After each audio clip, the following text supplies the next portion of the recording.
Salut tout le monde, j'espère que vous allez bien. Aujourd'hui on se retrouve pour une nouvelle vidéo. Je pense que vous avez compris à partir du titre.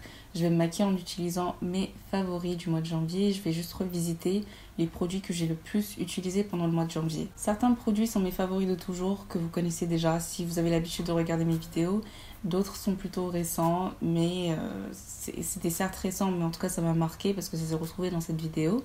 J'espère que ça va vous plaire et sans plus tarder, je vais commencer. Comme d'habitude, j'ai commencé avec le petit eye primer de e.l.f. C'est mon primer pour paupières préféré en ce moment, juste parce que c'est une base mat et c'est ce dont j'ai besoin parce que j'ai les paupières grasses. Après, avec le temps, ça devient plus difficile de le blender sur ma paupière. Du coup, je pense que je vais devoir tester de nouveaux primers. Je dis ça comme si c'était contre mon gré, mais en fait non, j'ai vraiment envie de tester d'autres primers pour paupières. J'ai entendu que celui de Urban Decay n'est pas mal. Du coup, je pense que la prochaine fois, je me pencherai vers ça quand je ferai une commande sur Sephora. Une palette que j'apprécie beaucoup en ce moment, enfin depuis le mois de décembre, c'est celui de e.l.f., le Retro Paradise. Malheureusement, il n'y a pas de miroir dans cette palette, mais le rapport qualité-prix est excellent et je trouve que la palette est très complète.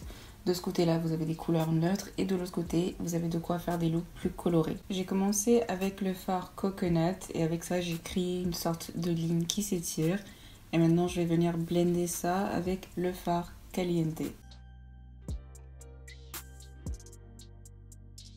Un autre primer que j'ai découvert assez récemment et qui est vraiment un coup de cœur, c'est celui de NYX. Donc c'est leur primer pour paillettes. Il s'agit d'une colle qui permet à vos pigments irisés d'être plus intenses, vos pigments pailletés d'être plus intenses et tout simplement de les coller sur votre paupière et qu'il n'y ait pas de chute. Je vais l'appliquer tout au long de ma paupière mobile et je vais continuer à l'étirer jusqu'au bout du liner que j'ai créé avec les fards mat. Avant que ça sèche, je vais venir appliquer le fard Paraiso.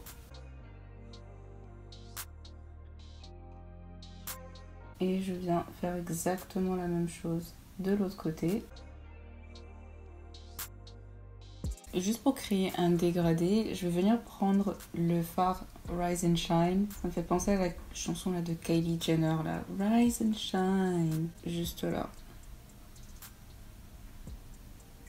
Si vous avez l'habitude de regarder mes vidéos, vous connaissez déjà mon obsession pour le Epic Ink Liner de NYX. Depuis que j'ai ce liner en fait, je suis plus tentée de tester d'autres liners parce que je me dis ah non, j'ai déjà celui de NYX, ça me suffit tellement que ça me donne plus envie d'aller voir ailleurs. J'ai l'impression que je parle d'une autre personne alors que c'est juste un liner. Et je profite de la colle pour faire un liner étiré. Avant d'enlever la colle, je vais juste venir intensifier le creux un peu plus en mélangeant Coconut avec le noir qui s'appelle Nightlife.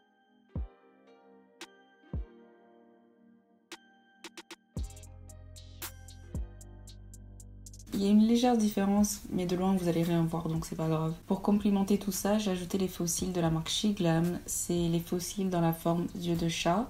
Franchement je les adore, ça coûte pas cher, ça vient par lot de 3. C'est facile à appliquer et en plus j'ai l'impression que ça va avec tout. Je l'utilise pour tous mes looks. On passe maintenant au teint, ma partie préférée. Et je n'arrive pas à lâcher le spray de la marque Charlotte Tilbury. Je trouve qu'il est juste trop bien. Je l'aime bien l'utiliser avant mon maquillage, pendant mon maquillage et à la fin de mon maquillage. C'est rafraîchissant et en plus ça rend ma peau plus lumineuse. Encore une fois, vous l'aurez sûrement remarqué dans mes dernières vidéos, mais ces derniers temps j'adore combiner ces deux primers. Du coup c'est le Water Jelly Primer de la marque Huda Beauty et le Prime and Poreless de la marque Too Faced. J'applique 2 pompes du primer hydratant de Huda et je l'étale vraiment partout sur ma peau. La texture c'est comme de l'eau, c'est facilement absorbé par la peau, ça ne laisse pas de film gras, c'est pas trop nourrissant non plus. En vrai on dirait que c'est un sérum. Et au centre, enfin sur la zone T, on vient appliquer le Primed and Poreless. Ça va venir légèrement matifier ces zones où j'ai un excès de sébum. Et en plus de ça, ça va lisser le grain de peau et flouter mes pores. J'adore la texture de ce produit, on dirait du velours. Et en plus de ça, ce n'est pas un de ces primers matifiants qui assèchent la peau.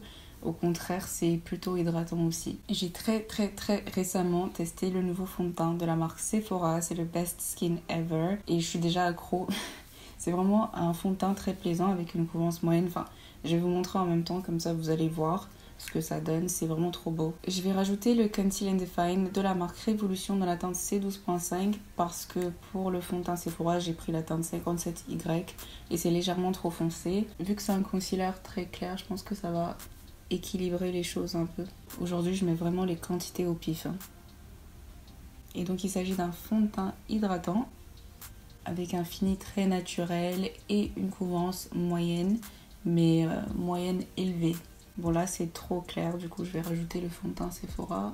Ouais, j'aurais peut-être dû faire le mélange dans ma main parce que là ça c'est plus compliqué. J'aime bien appliquer le fond de teint avec ce pinceau, mais ça perd trop de poils. Ce sont des pinceaux que j'ai achetés sur Amazon il y a quelques temps.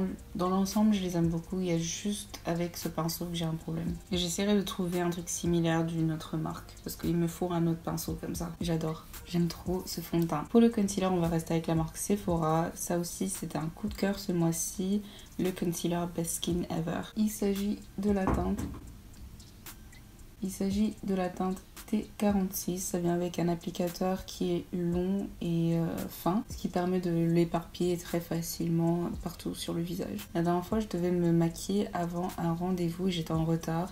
Et j'ai tout de suite pensé à utiliser cet anti-cerne parce que ça blend, enfin ça s'estompe super facilement et super rapidement. Par-dessus ça encore, je vais venir appliquer le concealer Born to Glow de la marque NYX dans la teinte Warm Honey.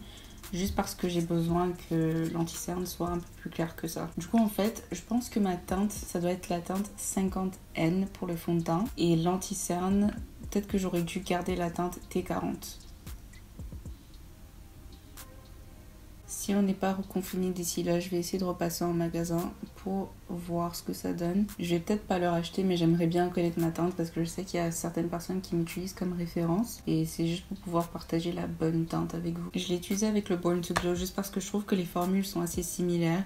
C'est des concealers qui sont hydratants, lumineux, à couvrance totale.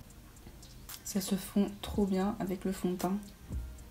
Pour fixer là où j'ai appliqué l'anti-cerne, on ne change pas une équipe qui gagne. Je vais continuer à utiliser la poudre Laura Mercier dans la teinte Honey. C'est comme avec le Epic Ink Liner de NYX. À chaque fois, je me demande mais pourquoi utiliser autre chose en fait. C'est une poudre qui flatte très bien ma peau, ça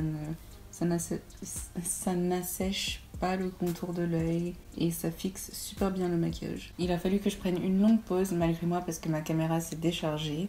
J'en étais à la poudre fixatrice. Depuis un certain temps, je n'arrête pas d'utiliser le fond de teint en poudre de la marque Fenty Beauty dans la teinte 420. Il s'agit d'un fond de teint à fini mat que moi donc j'utilise comme poudre fixatrice parce que ça lisse super bien le grain de peau et je trouve que ça marche tout aussi bien pour fixer le maquillage. J'ai quand même signalé dans la revue que j'ai fait de ce produit que ça s'oxyde.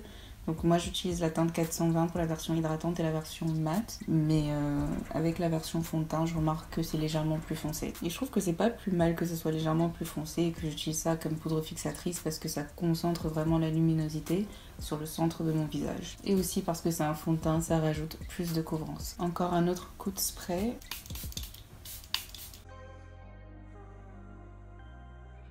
Avant de continuer avec ma base, je pense que je vais directement enchaîner avec mon ras de cils. C'est très simple, je reprends les mêmes couleurs de transition, les mêmes fards mat. Je ne dirai jamais assez à quel point j'adore le Lash Freak de la marque Urban Decay.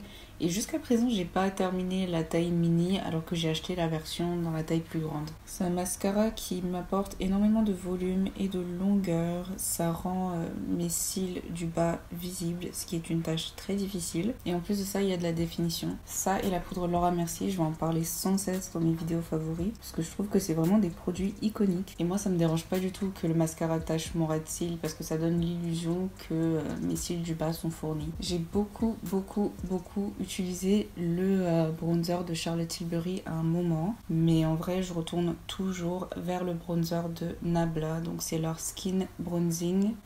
Ouais, c'est tout, c'est ça le nom, c'est leur Skin Bronzing de Nabla et j'utilise la teinte Profil. C'est la teinte la plus foncée. Et si moi j'arrive à utiliser la teinte la plus foncée, c'est qu'il n'y en a pas assez. J'adore ce bronzer parce que ça réchauffe mon teint sans pour autant être trop rouge. Et en plus de ça, ça laisse un fini satiné que j'adore. Ça se diffuse super bien aussi. J'en mets également sur mon nez. En 2020, j'ai quand même testé pas mal de crayons à sourcils. Mais en vrai, dans mon quotidien, je reviens toujours vers le crayon Elf. J'utilise la teinte Deep Brown. Et pour les fixer, je vais utiliser le gel pour sourcils de la marque Glossier. C'est la teinte transparente. Je n'ai toujours pas trouvé un autre gel à la hauteur Comme blush, ce sera celui de Beauty Bay dans la teinte Coral. Je l'utilise pour absolument tout. Peu importe la couleur que j'ai utilisée sur ma paupière ou le gloss que j'ai choisi, ça sera toujours avec ce blush. Je trouve que la teinte est juste parfaite. C'est tellement flatteur sur le teint. Et l'autre jour, j'ai entendu le mot fondant et ça a cliqué dans ma tête. En fait, je me suis dit, ah ouais, c'est ça. À chaque fois, je vous disais que la texture, ça me faisait penser à du beurre. Et en fait, la texture est fondante. La teinte est évidemment un très bon bonus aussi. Pour le gloss, quand même, c'est compliqué parce que j'ai pas de préféré et j'alterne très souvent entre mes gloss. Donc là, je vais juste choisir un truc qui est en accord avec ce look. J'ai choisi le gloss Nakamurance de MAC, juste parce que ça fait un moment que je ne l'ai pas utilisé. Et je trouve que la couleur va bien avec mes fards de transition. À un moment, j'ai hésité en l'appliquant parce que je me disais peut-être que c'est too much, les paillettes sur les lèvres et sur les yeux, mais en fait non. Un dernier coup de spray.